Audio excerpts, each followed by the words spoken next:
Well, not the massive video I'd hoped for, as we've been extremely busy, but here is a lovely FN2 Honda Civic up on the dyno for a power run.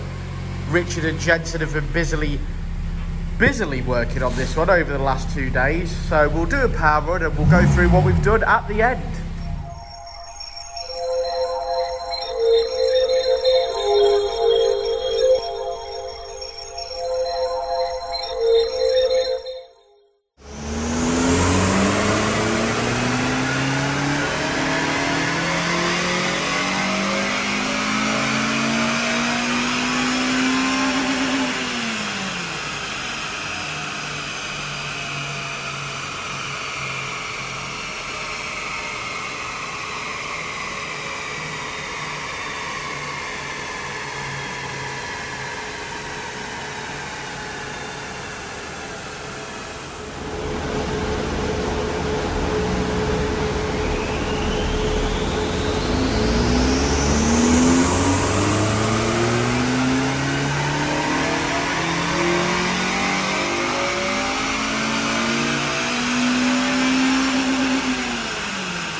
Enjoy that, Jensen?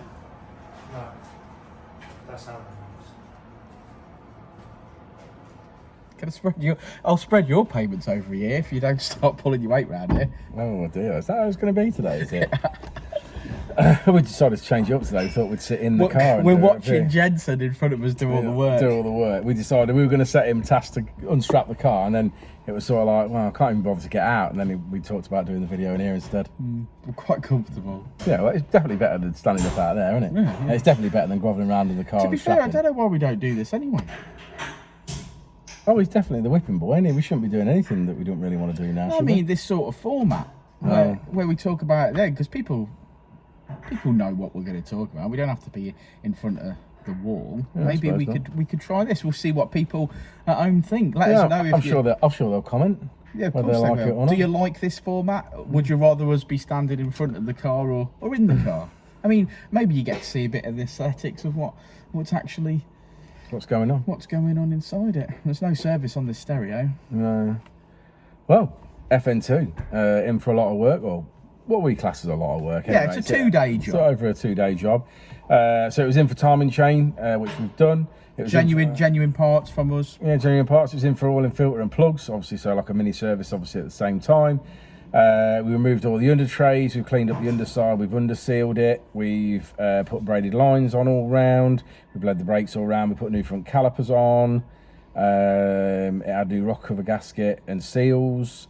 What else did it had? Clutch bypass line, and clean the clutch line. Good mod clean that, pot available on the website. And put all new fluid in that. I think that's about it. Yeah, it's just done a power run. Yeah, we did a power run as well. Customers 204. Jensen, what power did it make? To find out. 204 brake horsepower. Customer has got a Flash Pro in here, so I'm led to believe. Also, he told Daniel he's just lowered the VTEC on it and basically set in a, like their sort of one of their files that are obviously stored in the ECU to get you started. But this car hasn't got a lot of mods on it. It's on the standard exhaust, it's on the standard cat, it's on the standard manifold, it's on the standard airbox. So literally it has no modifications basically, and with these they just do not respond on the standard exhaust. I mean, you can map, and we will probably make around the 210 brake mark, and we make a little bit in the mid-range, but if you want to unlock any level of power with these cars, then they need to breathe, don't they? You need to breathe. So, into a 4-to-1 manifold or a Piper and Sports Cat. And then we found, like I said, we always say the Teguis 70mm or a 3-inch exhaust is best in the FN2 because the amount of bends that are in it. If you have a 2.25 or a 2.5, it just isn't big enough. Nope. You know what I mean? And especially a lot of the exhausts that go to 2-inch tailpipes, just ridiculous. They're never going to make power on that. So, maybe we'll suggest the customer doing some mods. I mean, we can map at this point, but I don't think it's worth it if he's going down the route of modifications. because it's already got the Flash Pro and it's not an Ecutek system. I would suggest that even a stock car with the Ecutek stuff improves drivability because you've got switchable maps, features. Yeah, you get features. Yeah, so you're getting more for your money at that point, and then you're future proofing it. Once you get your mods and stuff, you can map it. So I think with this car, if he suggested that he wanted it mapping, I'd want to be going down the Ecutek route so that I knew that when he drove away from me, he felt like he had something for his money. Yeah, of course, not just the bit of power. The Flash Pro is still expensive. It's it's still 500 quid or something like that. Oh yeah, it's not a cheap piece of kit. And then you've got to pay to have it mapped. So obviously, ultimately, you can map on that. You know what I mean? We could map this car on that software. You've mapped many. Yeah, not a problem. But like you say, if you're never going to mod this car and you want some more value for your money, then the Ecutek's the way to go, because like you say, you get your switchable maps and you get the features and you get some bits that you just don't get with the Honda. I feel the Ecutek's a better system to use as well. So it's just one of those, isn't it? I mean, it's what your personal preference is. I mean, now the customer, and we've suggested this before to people, and people have done it. The customer could put his car back to stock on the Honda Flash Pro and sell that on because they hold their value. And then he could pay us 600 quid, and he'd probably be costing 100 quid realistically for all those features and the mapping ability. And so maybe that's something that you could talk about. It's like the same when we talk to customers, isn't it, about the original cats being worth so much money. If they want to buy a Piper manifold and sports cat, or 4-to-1 manifold and exhaust, 9 out of 10 times the price of the cat almost pays for that. So it's in that respect, you can definitely have better and it not cost you £800 or whatever, because you can get £800 back for the original cat. So again, your exhaust and your manifold then obviously are not really costing you any money. So that's the beauty of that. Yeah. So there's sort of no excuse on an FN2 or an EP3 really to be trying to run the standard exhaust or a lesser exhaust when the cat's worth so much money. It can pretty much buy you those. Yeah, I mean, because you're obviously on a turbo car, you could just whack the boost up, and the boost, in some respects, will overcome a stock exhaust system and still give you a punch. Yeah. I mean, a turbo car is completely different. But with an NA car, you need to make sure that it can breathe. Yeah, it's modification. It's breathing mods that make the power. It's not. The tune obviously makes power as well, but what I'm saying is you can tune all you want. If you've got standard components that are restrictive, you're never going to make power. That's right, because your first restriction is your restriction. It's the restriction. There's no magic button. So is there not? No. Contrary to some tuners. What happens if you strap the car so it's only touching one of the front rollers? Well, I mean, obviously, people do that. They obviously mess around with barometric pressures and temperatures, and there's all sorts of things that people do to, to cheat the system, isn't there? But yeah. Or, because we're talking about FN2s, what happens if you wanted to show a high torque figure by reducing the rev range down by 2,000 RPM? Well, again, that's another thing that you can do. It doesn't really, I don't see any necessarily advantage to that. But as a dyno works, or as most people may know or may not know, it's a mass accelerated over a rev range. If you have a short rev range, so for example, like a diesel, then if it only revs out to 4 grand, the torque figure's high.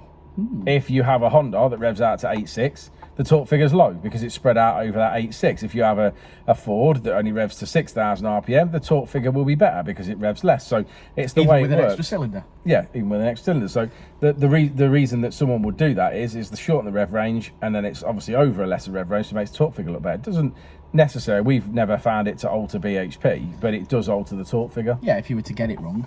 Yeah, if you. And I have seen recently. I've seen some graphs where people are commenting how great their torque figure is, and noticed that the rev range fitted the revs. It only revs to 7,000 RPM. It's like, well, it's an FN2. It revs to 8.2. Yeah, it revs to 8.6. Like you say, 8.2 even standard. But obviously, generally when they're mapped, they're 8.4, 8.5, 8.6. So if you see a graph that ends at 7,000 RPM, there's something wrong there. Well, that would just basically be down to calibration error on the dyno. Not setting the rev range correctly. Yeah. What's the word? Yeah, calibration error. User operator. Yeah, operator error. Yeah. Right, should we have a look at the graph? I'm actually... Yeah, Jensen, pass us the graph. This is what we're going to do. Oh, yeah, we're not even getting out for the graph, are we? There's the graph. As you can see, it's got the AFR on there as well, which is a little bit rich, and we could be tuning it. And there you go, your figures, a 204 or something like that. Interestingly enough, I'm looking at that and I can see that they're back to front on there. So I wonder whether that's going to be back to front. No, it's only because you're looking at it in reverse. It's like a mirror, innit? You're looking at it as a mirror on your phone right now. It won't be like that when you look at it. That would only be like you videoing it on the screen, it being the right way around. We'll find out, won't we? I don't know. My head's fried now. But yeah, it's made 204 brake horsepower. It revs out to.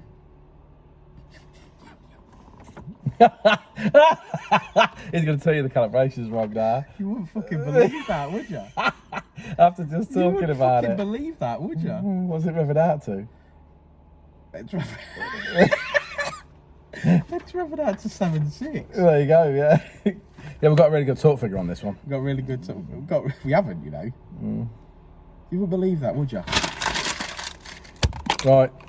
Now we should go and mess around with the graph. Right, let's go and show you exactly what we're talking about. Yeah, go on then. Because, and I'm gonna be honest with this, the way it's calibrated, or the way that our dyno calibrates, is Rich holds the RPM at 3,000 RPM, and he gives me a thumbs up, and I click calibrate on the computer.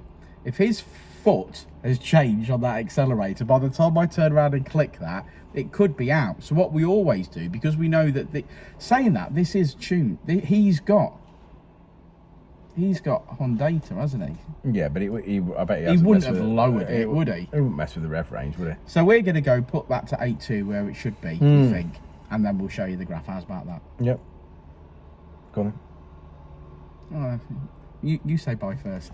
Okay, so after many laughs were had, we've corrected this so you can actually see it revs out to 8.2, and we have got a figure of 204 brake horsepower and approximately 138 foot-power of torque. So there we go.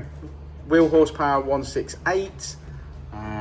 We've got an AFR reading on there as well. Like I say, a little bit rich at the top end there, but yeah, there we go. I've printed it out again, as you can see, and that's enough from us on this video. So let us know if you prefer us sat in the car or stood in front of the wall. That's it's up to you guys. Code word for this video is going to be 8,200 RPM, and we'll see you all on the next one. Cheers, guys. I said it before and I'll say it again. Life moves pretty fast. You don't stop and look around once in a while, you could miss it.